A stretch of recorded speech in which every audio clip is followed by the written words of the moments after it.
jaká je nejvhodnější kapacita What's the baterie? most effective battery capacity for a standard family home? When deciding for a battery size, we should start by considering how much energy the PV power station generates, let's say per day, in 3 different seasons. First, there are summer days when the sun shines. Second, there's a period from March to October. And finally, a typical winter day when there's not much sunshine and the PV panel doesn't generate any power.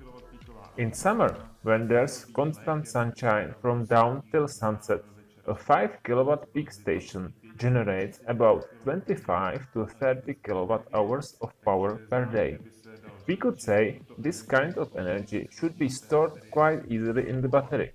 However, this is not necessary because a portion of the energy is used in the house during the day. If no one's at home, the house consumes energy on its own, which may be about 10 to 20%.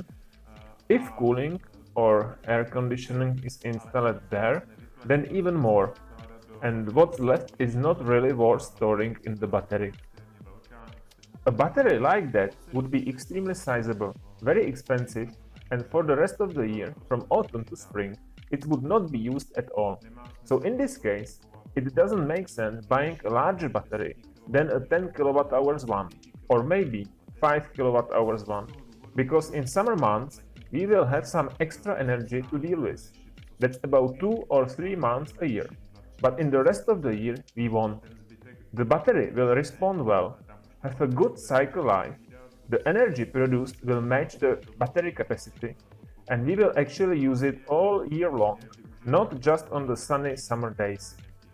Slunečních dnů.